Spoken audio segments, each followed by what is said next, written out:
Olá, graça e paz. Você está no estudo da Escola Bíblica Especial. Hoje nós estaremos estudando a lição de número 9 da nossa série de lições Alegrai-vos, estudos baseados na carta de Paulo aos Filipenses. E você não está no programa errado, não é o texto e contexto aqui.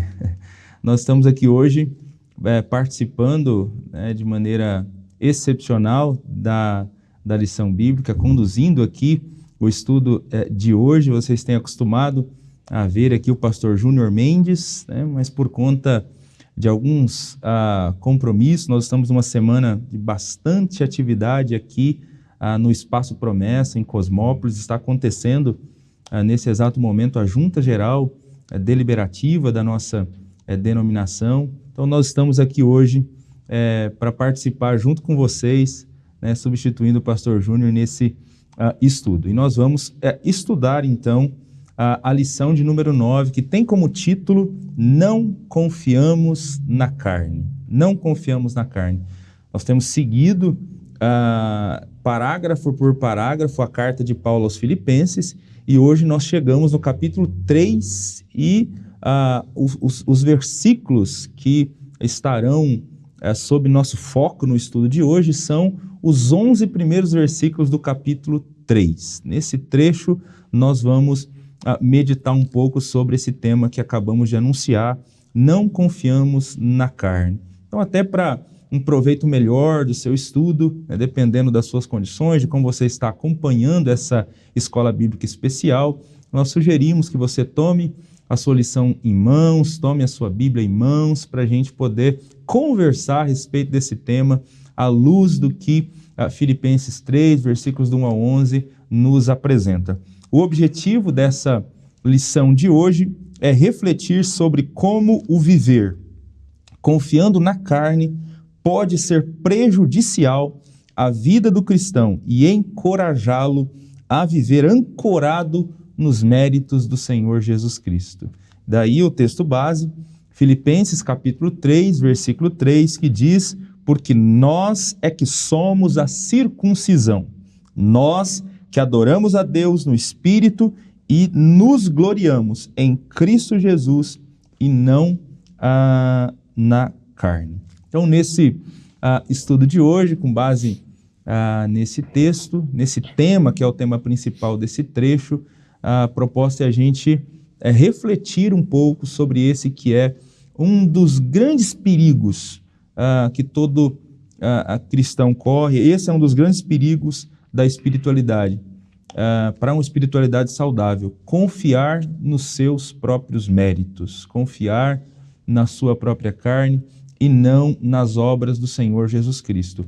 E, infelizmente, nós não gostaríamos que essa fosse uma realidade, mas essa foi uma realidade de alguns irmãos da igreja em Filipos e, infelizmente, continua sendo um perigo para a cristandade, continua sendo um perigo para os cristãos do nosso tempo, e hora ou outra você acaba ouvindo falar, de repente, de alguém que está caminhando por esse caminho escorregadio e perigoso, que é o caminho da confiança nos seus próprios méritos e acabando vivendo um tipo de espiritualidade que contraria o evangelho do nosso Senhor Jesus Cristo. Então, daqui a pouco a gente vai iniciar então o nosso estudo e vamos adentrar um pouco mais nesse tema e conversar um pouco mais desse tema sobre esses 11 versículos, com base nesses 11 versículos de Filipenses, capítulo 3, com um convidado que já a gente vai apresentar depois da vinheta. Continue aí que a gente já começa o nosso estudo de hoje.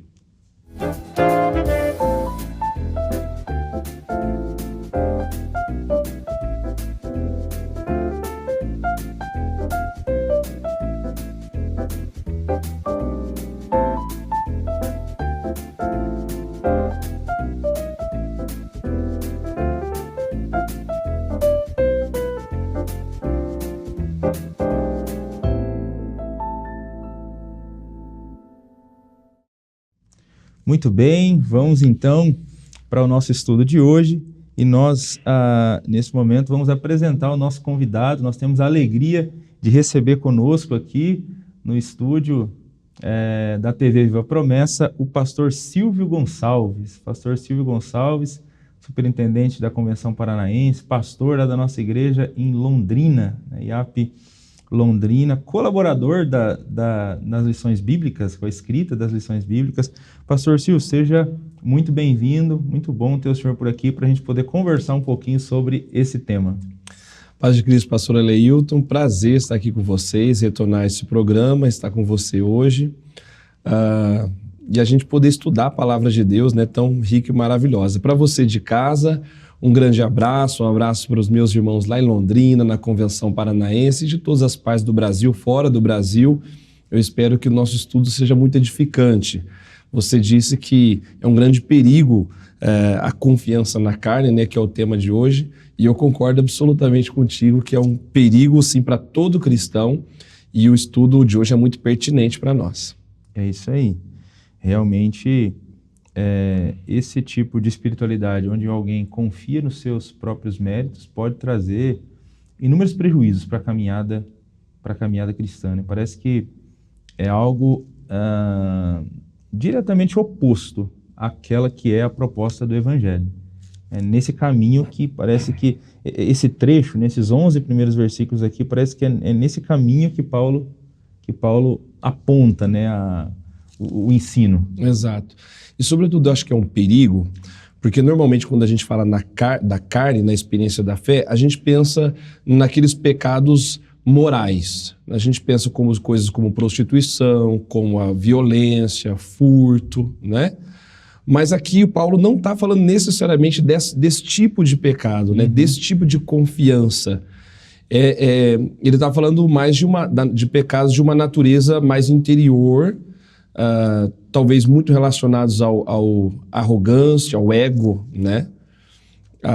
Então, é um risco que qualquer cristão pode correr, porque a gente deixa o mundo para viver uma nova vida em Cristo, a gente deixa pecados morais, pecados graves de toda a natureza, mas a gente continua tendo uma natureza pecaminosa, inclinada a uma autoconfiança muito perigosa. E eu acho que Paulo é um perigo para todo crente quando ele chega na maturidade, principalmente quando a gente chega na maturidade da fé, que a gente tem um conhecimento mais seguro das Escrituras, que a gente tem um tempo maior de vida eclesiástica. É justamente talvez nesse tempo, nesse momento, que a gente corre o perigo de confiar na carne. É isso aí. Bom, mas vamos dar uma olhada então no texto de Filipenses 3, do 1 ao 11, como Paulo elabora esse argumento e apresenta para a gente então esse grande perigo à espiritualidade cristã, que é a confiança na própria carne. Eu acho interessante, pastor Silvio, as amarras que o autor da carta, né, o próprio Paulo, vai fazendo. Você deve se lembrar que na última semana nós estudamos a lição que tinha como título Cristãos Engajados, e que colocou foco na vida de Timóteo e de Epafrodito. Então, 2 obreiros aprovados, 2 cristãos exemplares, que não buscavam apenas os seus interesses, mas sobretudo os interesses de Cristo. Aí parece que Paulo vira a chave agora, e aí ele acabou de falar sobre obreiros aprovados, obreiros exemplares, para colocar agora, para advertir a igreja contra obreiros fraudulentos. Eu queria que você falasse um pouco sobre quem são esses cristãos, né, que Paulo inclusive chama de cães aqui nesses 3 primeiros versículos. Quem são os cristãos judaizantes e qual a resposta do evangelho para essas pessoas? O capítulo 3 ele começa chamando os filipenses a alegrar-se no Senhor, né? Então, como você estava dizendo, ele falou de Timóteo, de Epafrodito, que eram para a comunidade de fé assim, razão de alegria. Então, ele volta no tema geral da carta, né? Essa carta da alegria, ele diz: mas a nossa alegria, nossa confiança, nossa satisfação plena deve estar no Senhor. Ele verticaliza novamente a reflexão para a gente nunca perder esse foco. Mas a preocupação dele, na verdade, não é nem com Timóteo e Epafrodito, naturalmente. É justamente, como você disse, quem ele apresenta aqui no versículo 2, os cães, os falsos obreiros e a falsa circuncisão. Ele usa aqui, talvez a gente poderia dizer que é um certo paralelismo, né? Algo típico da escrita hebraica. Os cães, os falsos obreiros e a falsa circuncisão é o mesmo grupo de pessoas. Grupo de judaizantes, cristãos judaizantes, a qual os primeiros cristãos combateram muito. Eles estavam presentes durante o ministério de Jesus, mas assim, digamos assim, melhor representados na classe dos fariseus. Mas depois, no início da caminhada da fé cristã, os primeiros cristãos precisaram lidar com esses cristãos que vinham de uma matriz judaica, que vinham do judaísmo e queriam ainda que os cristãos continuassem praticando certos ritos judaicos, né? Eles diziam que era necessário, na verdade, essencial para a salvação, essencial para garantir a entrada no reino de Deus. Então, Paulo aqui, como ele faz em outras passagens, como os apóstolos fizeram no início da caminhada da igreja em Atos, ele está combatendo esse grupo e ele parece ser bem incisivo aqui, né? No apelo. Ele faz um apelo tríplice de cuidado. Acautelai-vos, algumas traduções trazem assim, né? Com os cães, com os falsos obreiros e a falsa circuncisão. A circuncisão a gente sabe que era um rito que foi estabelecido no Antigo Testamento, mas que com o passar do tempo os israelitas passaram a se depositar muito da sua segurança no fato de serem circuncidados, de terem o sinal dessa aliança que Deus fez com o povo lá atrás, como se fosse essencial para a fé. Então, isso é combatido de modo veemente por Paulo, né? É interessante até usar a palavra cães, que não está aliviando mesmo não, né?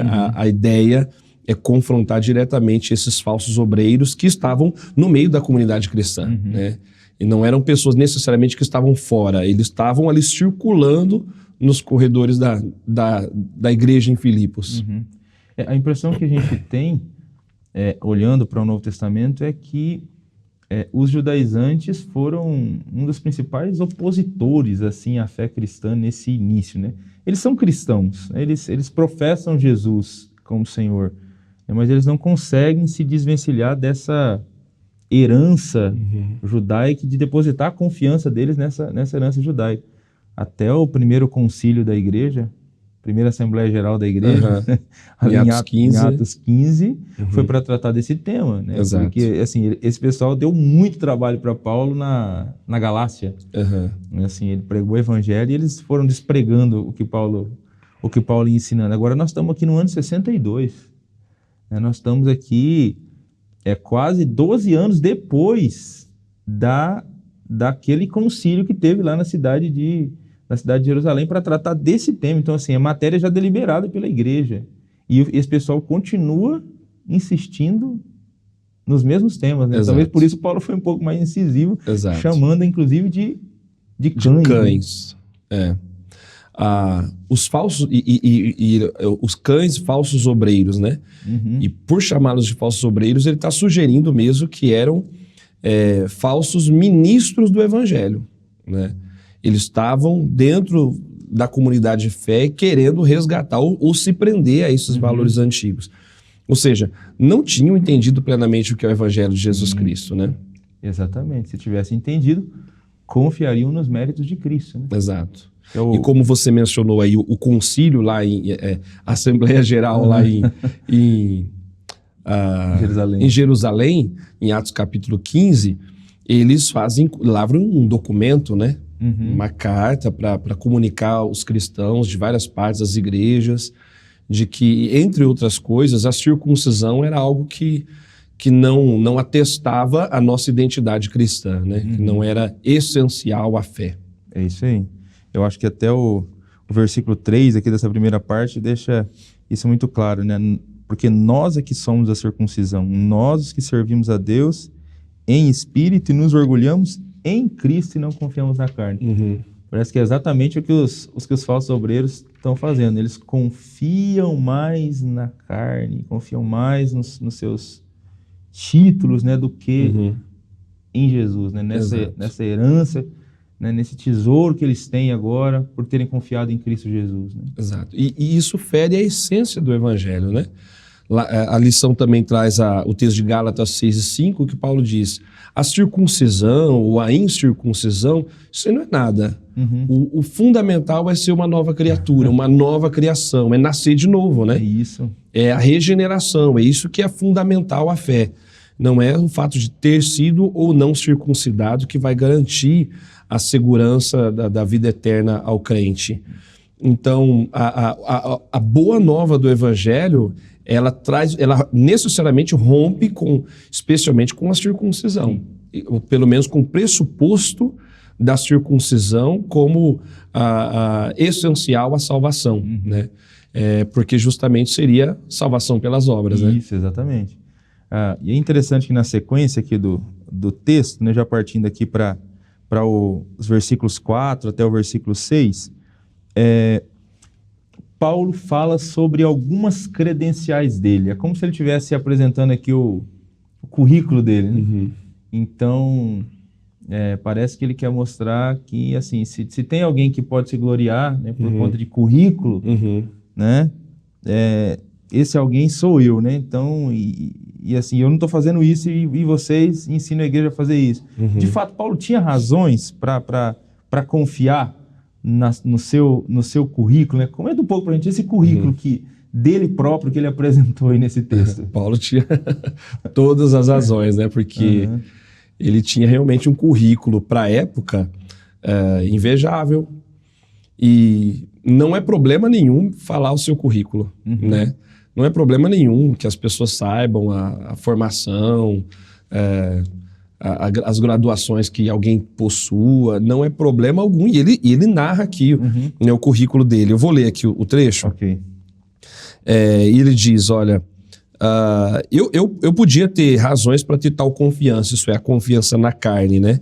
E ele diz, se alguém pensa que tem razões para confiar, eu muito mais. Circuncidado ao 8º dia, israelita, né? Israelita de fato, da tribo de Benjamim, hebreu, e quanto à lei fui fariseu, quanto ao zelo perseguidor da igreja, quanto à justiça que há na lei irrepreensível. Então ele era um israelita exemplar. Ele era um judeu, um hebreu de fato, nascido em Israel, da tribo de Benjamim, foi circuncidado, ele tinha todas as credenciais que um israelita, um judeu, achava que deveria ter. Ele tinha todas essas credenciais e ele foi muito zeloso quanto à lei, tendo sido fariseu. Isso dava, o fato de ser israelita já era uma credencial para quem entendesse que isso era uma diferença, era algo muito importante, né? Mas ele também era fariseu, uma classe religiosa que era, no primeiro século, muito bem vista. Jesus denunciou as hipocrisias dessa classe, pelo menos da maioria deles, né? Até porque quando a gente fala em fariseus, teve fariseus que também se converteram, né? Sim, que receberam o evangelho. Mas, no modo geral, foi uma classe que foi muito afeita a muitas hipocrisias. Paulo foi um desses fariseus zelosos. Ele chegou ao ponto de perseguir a igreja, entendendo que a igreja fazia algo ruim, que a igreja estava praticando algo contrário aos preceitos divinos. Então ele diz, eu teria todas as razões para me orgulhar da minha posição, do meu status, do meu nome, da minha história de fé, do meu tempo de igreja, né? Ele tinha todas as razões para dizer, vocês têm que me respeitar porque eu sou um fariseu, vocês têm que me respeitar porque eu sou um israelita, porque eu fui circuncidado também. Mas ele diz, eu tinha todas as razões para isso, mas a gente vai perceber na sequência que não é nisso que ele se apoia, né? É isso aí. Realmente, você comentou aí sobre os fariseus, né, os principais embates que Jesus teve no Novo Testamento foi com os fariseus. E, de fato, eles tinham muito prestígio naquela sociedade porque eles meio que cuidavam de todo o ensino, né? Praticamente assim, o ensino das pessoas estava nas mãos dos fariseus. É até curioso isso, porque quando você olha para o Antigo Testamento, a classe assim, que tem essa responsabilidade, que ensina e é até denunciada pelos profetas que não estão ensinando, são os sacerdotes. Mas depois que o templo desapareceu lá no cativeiro babilônico, surgem as sinagogas, e aí as sinagogas quem controlam são os fariseus. Então no Novo Testamento é sinagoga para todo lado, e o ensino acontece na sinagoga, né? Então assim, é uma classe que tem muita influência sobre as pessoas, né? de modo geral. E Paulo era um fariseu. Exato. Um fariseu sangue puro, né? Ele coloca Sangue aqui, puro. hebreu de hebreu, né? Então assim, ele tinha, pensando apenas na sociedade israelita lá, ele tinha um currículo Exato. invejável. Né? Destaque também ao dizer que quanto à justiça que há na lei, irrepreensível. Ou seja, ele está dizendo, eu era um tipo de religioso, de que ninguém podia falar nada de mim quanto à maneira como eu professava a minha fé, ao zelo que ele tinha pela lei. E isso ele está dizendo, eu poderia me orgulhar disso, de ser extremamente criterioso, embora não seja isso que ele faz. Então é um currículo assim que impressiona e é bem nesse ponto, né, que reside o perigo da confiança da carne. Exatamente. Você falou aí desse texto, né, quanto à lei irrepreensível, e aí lembrando que ele era fariseu, me veio à mente aqui que eram os fariseus que eram os detentores da tradição oral. Então, quem tinha aquelas interpretações extras à lei eram exatamente os fariseus, que criaram um monte de pequenas regras. Então, para cada mandamento, você tinha lá uma porção de regras, né? E assim, eram regras dificílimas, né? E aí, quando Paulo diz que quanto à lei ele é irrepreensível, né? Eu pensei em Paulo obedecendo aquele monte de regrinha que os fariseus haviam criado, as interpretações orais deles à lei de Deus. Exato. Essa formação dele também, ele tem uma formação da descendência israelita. Ele menciona na carta ao Timóteo, né? Acho que na primeira ou na segunda carta, quando ele fala de Timóteo, olha, você aprendeu a fé com a sua mãe, com a sua avó, e ele diz, ele menciona ali também essa herança religiosa que ele recebe. E ele tem também uma educação formal. Então, ou seja, Paulo foi para o seminário. Foi pro seminário. E não foi qualquer seminário. Não foi qualquer seminário, escola do Gamaliel. Gamaliel, né? Um rabino conhecidíssimo, né, na época. Então, de fato, ele tinha tudo para se gloriar. Mas, já indo aqui para os versículos 7 e 8, pastor Silvio, que impacto o evangelho de Jesus trouxe sobre Paulo e a maneira sobre a qual ele considerava essas suas credenciais? Esse impacto, aqui a gente vê a transformação que o evangelho produz em nós. Você já deve ter passado pela situação. Às vezes, lá na Convenção Paranaense, às vezes isso acontece nos seguintes termos. Eu vou tentar ilustrar o que eu quero dizer. A gente tem uma igreja que precisa de uma reforma. Aí, digamos que a gente faz a reforma da igreja e faz uma pintura, remodela assim, as paredes e tal, e o piso, troca o piso, mas se o forro for o forro velho, quando assim você faz a reforma nas paredes, a pintura, troca o piso, as janelas, põe janelas melhores e tal, e se você não mexe, por exemplo, no forro, fica aquele forro antigo, ele não chamava tanto atenção antes. Mas quando você coloca diante das coisas novas, das coisas mais bonitas, aí fica gritante. Entende o que eu quero dizer? Sim. Então fica gritante aquilo que é caduco, que estava velho ou feio, né? Fica mais evidente quando você coloca ao lado de algo mais belo, novo. Eu acho que é isso que que acontece com ele quando ele tem um encontro com Jesus Cristo e com o Evangelho. Naquele encontro a caminho de Damasco, que ele experimenta a presença do Senhor, ele cai por terra e depois Ananias vai e ora por ele inicia os primeiros passos, ele começa a entender a grandeza, a dimensão do evangelho, e aí então é como esse elemento belo, muito superior, que deixa em evidência aquilo que é até que parecia que estava bom, né? Não parecia tão mal, mas quando você coloca algo melhor diante, você fala, puxa vida, como a gente precisava de algo novo aqui mesmo, né? Como isso precisa mudar também. Então o evangelho é tão maravilhoso, tão surpreendente, tão rico, que toda aquela herança familiar, teológica, aquela herança que ele tinha, tornou-se pequena, se apequenou, ficou miúda diante da grandeza do conhecimento de Cristo, né? Deixa eu ler os versículos 7 e 8. Mas então ele fala sobre o seu currículo, na sequência diz, mas o que para mim era lucro, veja que em um momento para ele aquilo era uma vantagem. Sim. Aquilo dava a ele, provavelmente ele se orgulhava disso. O que para mim era lucro, eu passei a considerar como perda por causa de Cristo. Mais do que isso, considero tudo como perda, comparado com a suprema grandeza do conhecimento de Cristo Jesus, meu Senhor, por quem perdi todas as coisas. Eu as considero como esterco para poder ganhar a Cristo. Glória a Deus. Glória a Deus.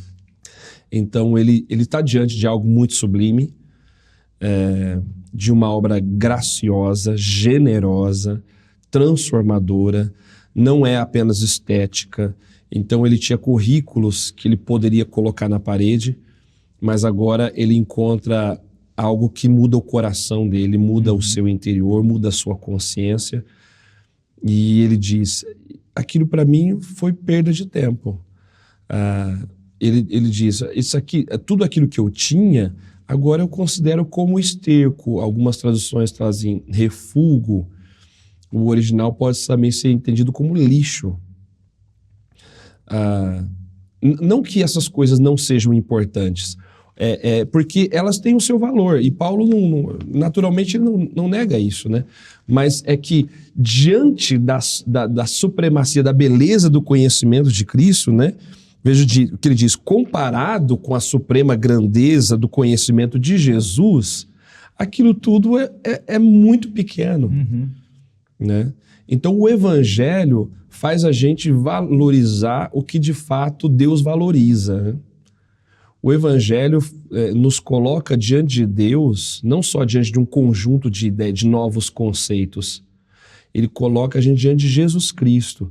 E a gente passa a enxergar e ler a vida com outros olhos.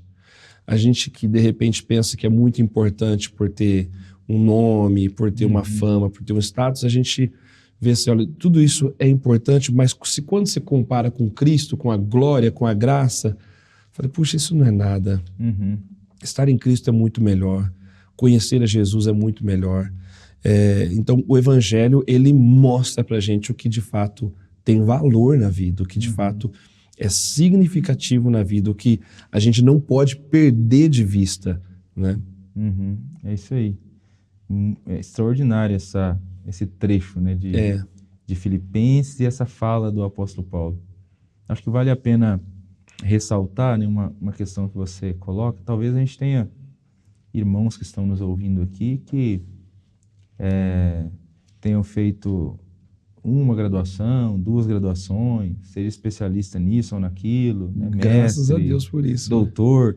Louvado seja Deus por isso, né? Pelas credenciais, pelos prêmios que você ganhou, de repente até na igreja, as posições que a pessoa alcançou ali na igreja. Então, assim, de fato, a gente louva a Deus por tudo isso. Isso, como você disse, tem a sua importância. Aqui essa fala de Paulo, né, e esse nosso comentário, não é nenhum tipo de desestímulo a que as pessoas se qualifiquem, né, as pessoas queiram servir a Deus com um pouco mais de capacitação e procurem, de repente, algum tipo de qualificação, né, para isso.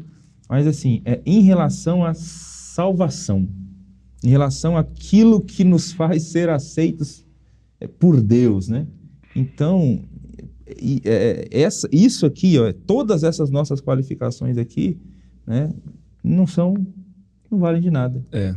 A gente confia para isso aqui em Jesus. E tão somente. Se a gente se apoiar nelas, a gente vai se perder. Vai se perder. Elas não têm segurança, não têm sustentação. Né? É areia. É areia, exatamente. É areia. Tem um irmão da igreja, um presbítero, lá na Convenção Paranaense, você o conhece.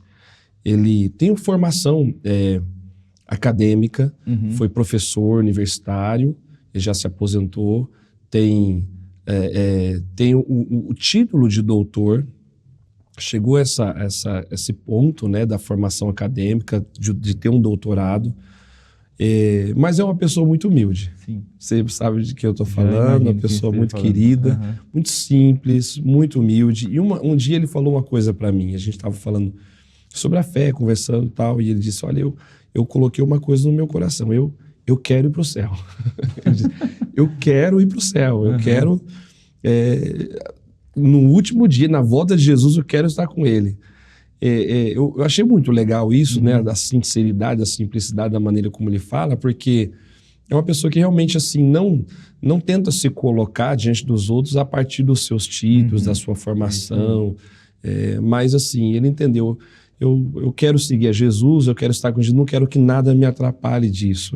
Eu talvez compararia essa fala dele ao que Paulo, ou a carta aos Hebreus, desculpe, me ajude agora, deixando as coisas que para trás ficam, é Paulo, né? É Paulo, no capítulo 3 mesmo, aqui na sequência.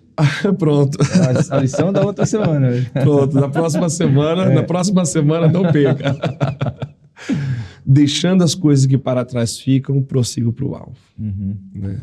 Então, talvez uma das coisas que ficam para trás é isso, né? Exatamente. E não vai dar para a gente se apoiar nisso. Então, eu prossigo para o alvo, eu quero chegar lá, eu quero ir até o final, eu não quero parar pelo caminho, né?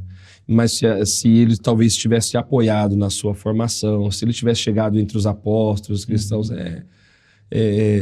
ensoberbecido como um cristão com currículo, com a história, com a força, com a influência que ele tinha, certamente não teria sido o homem que Deus usou de maneira tão abençoada para plantar igrejas, para semear o evangelho do reino, né? É verdade. Ele poderia se arrogar diante do grupo de discípulos, né? O grupo de discípulos de Jesus, pensando na formação acadêmica de Paulo, nesse currículo dele, eram de homens simples. Bem modesto, né? Bem modesto. Comparado a Paulo, o currículo dos 12, eles eram simples, né? Mas Paulo não se apegou nisso, né? Exato. Deus usou de maneira extraordinária. E Deus usou a partir desse currículo, né? Sim. Deus não desprezou esse currículo para fazer de Paulo quem foi, né? Um bom teólogo, né? Boa parte da nossa compreensão teológica sobre o evangelho, né? O Senhor deu através de Paulo o entendimento da obra da salvação, como ela se revela, né? Como o Antigo Testamento se expressa em Cristo, né? A gente recebeu muita coisa de Paulo. Então, essa formação dele foi muito útil. Mas ele não se estribava nela. Isso. A sistematização da fé, né, como nós a apresentamos, né, nós extraímos muito das cartas que Paulo escreveu. Na teologia sistemática mesmo, né, para desenhar vários pontos da fé. Essa sistematização tem grande influência nas cartas de Paulo. Mas vamos lá, caminhando aqui já para o trecho final do nosso estudo de hoje. Os versículos 8 até o 11, né, que são os versículos aqui finais desse trecho, Paulo, ele meio que apresenta algumas razões, né? Por que ele considera essas qualificações dele como perda. Comenta um pouquinho para a gente esses versículos. Os versículos no final do trecho, eles são extremamente cristocêntricos, como normalmente toda a teologia paulina, todo o evangelho, né? Extremamente cristocêntrico. Ele diz, olha, eu considero isso como esterco, como refúgio diante da glória, para ganhar Cristo, né? Ele tem um objetivo, ou seja, para receber o Senhor, para estar com o Senhor, ter o privilégio de possuir o Salvador num sentido de possuí-lo em sua vida, em seu coração, do Cristo que vive em mim, né?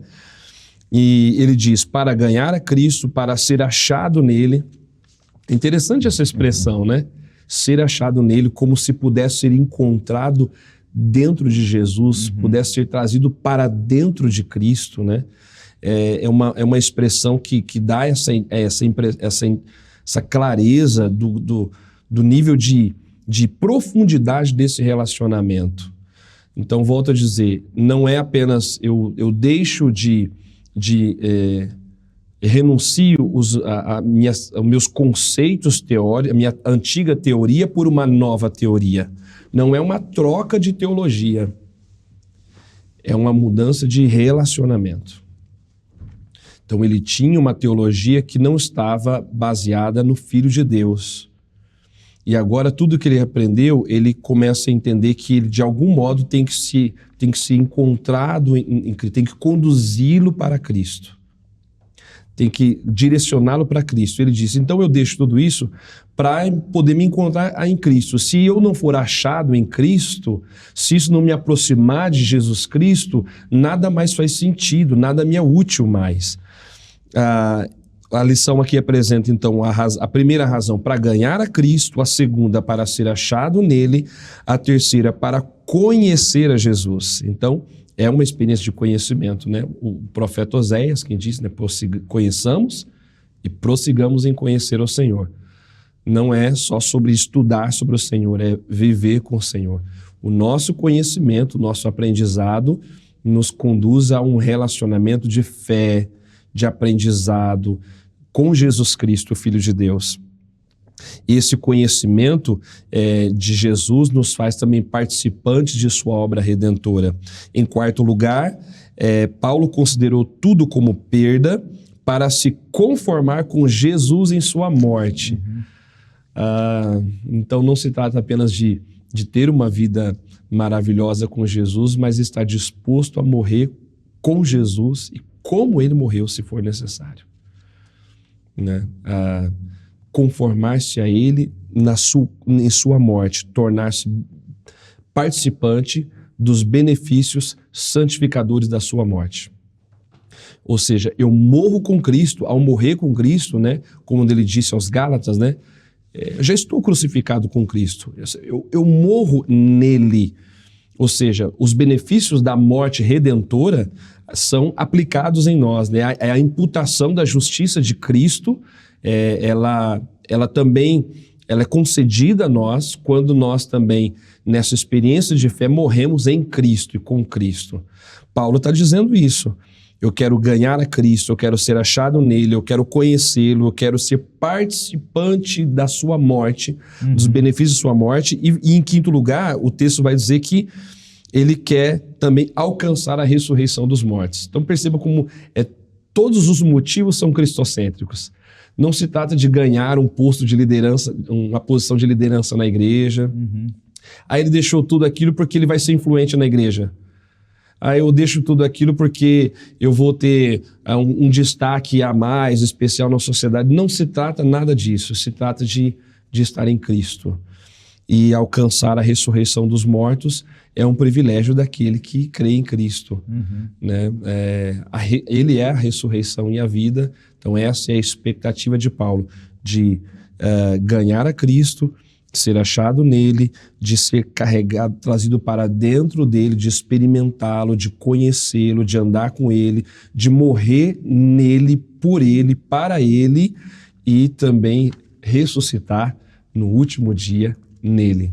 Então toda a experiência de vida passa a ser cristocêntrica. Se ela era talvez antes, pode ser que fosse antropocêntrica, ou se poderia ser uma experiência de fé centrada no eu, centrada nos seus títulos, ele renuncia a isso para ter uma vida de fé centrada apenas nos méritos de Jesus e na graça dele. Amém, graças a Deus. Veja o quanto o conhecimento do Senhor Jesus é superior. Superior, sublime. Então, Paulo disse, eu considerei tudo isso como perda, como esterco, baseado no amor a Cristo, por causa do amor a Cristo, por conta desse privilégio que eu tenho de conhecer Jesus.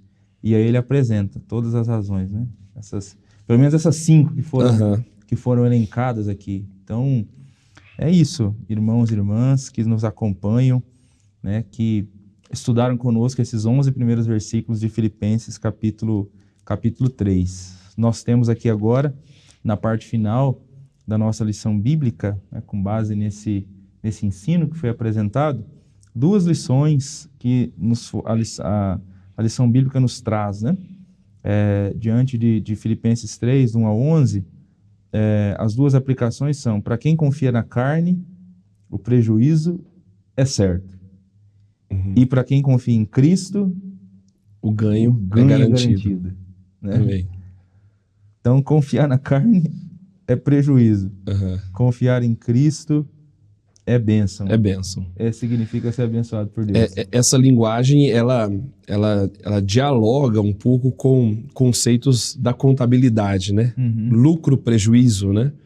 Paulo fala disso. Sim. Olha, eu considerei, o que era lucro, eu considerei como perda. Então, parece que mesmo na mente de Paulo tem essa relação de lucro e prejuízo. Então, confiar na carne é prejuízo. Provérbios diz, né? Não te estribes no vosso próprio entendimento. Eu entendo um pouquinho do que a ideia, o quanto significa essa palavra estribar-se.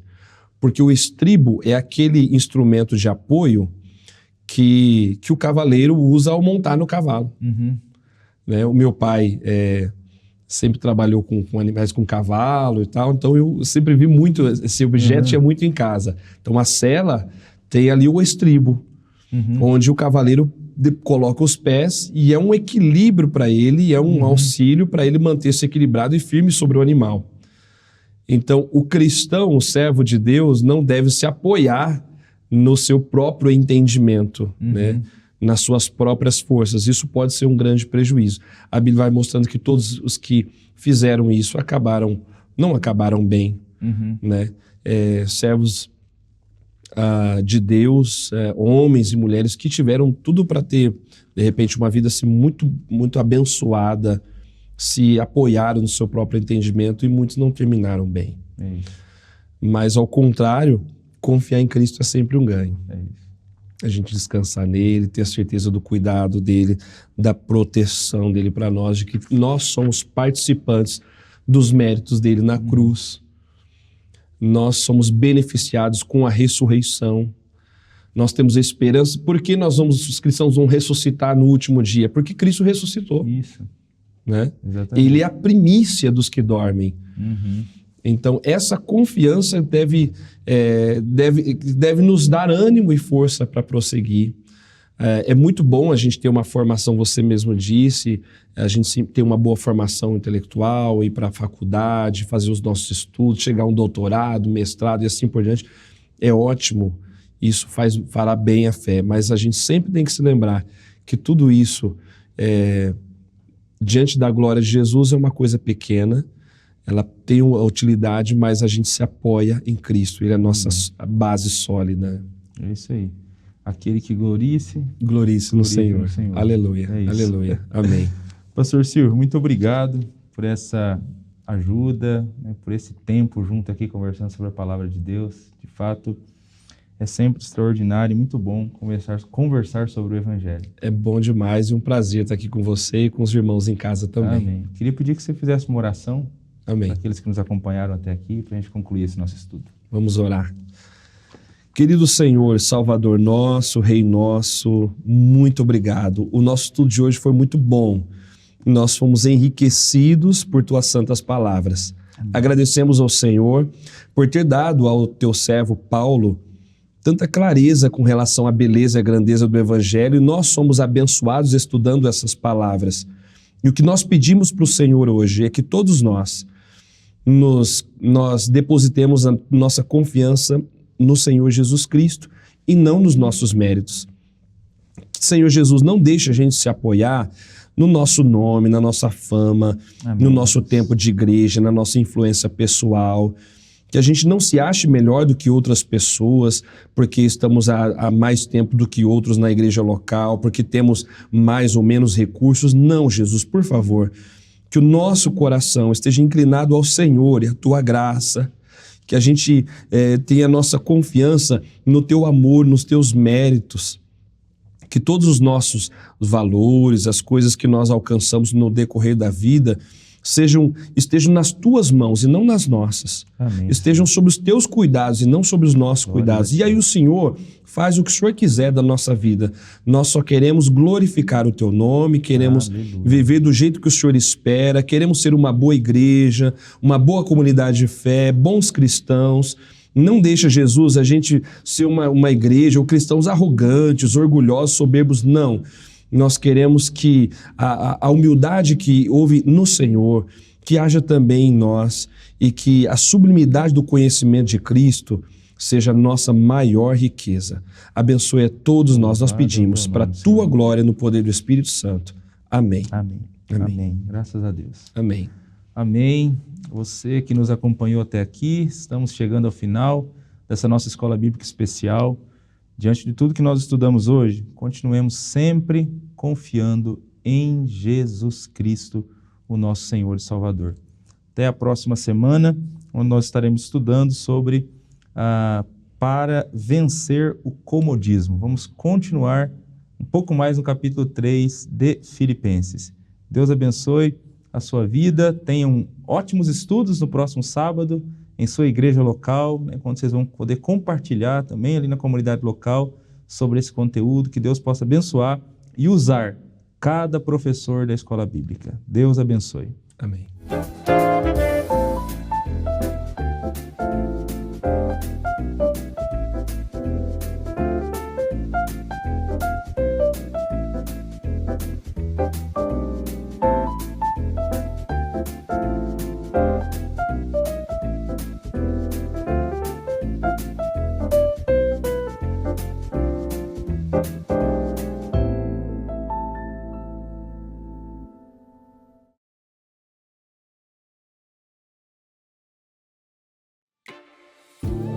Graça e paz, eu sou Hilbert, pastor da Promessa Taubaté e superintendente da Convenção Litoral e Leste Paulista. Estou aqui para dizer a vocês que eu sou um amigo da missão. Seja você também parceiro nesse importante projeto, seja um amigo da missão. Aproveito para lhe convidar para também acessar o nosso site amigodamissão.org. Deus abençoe a todos.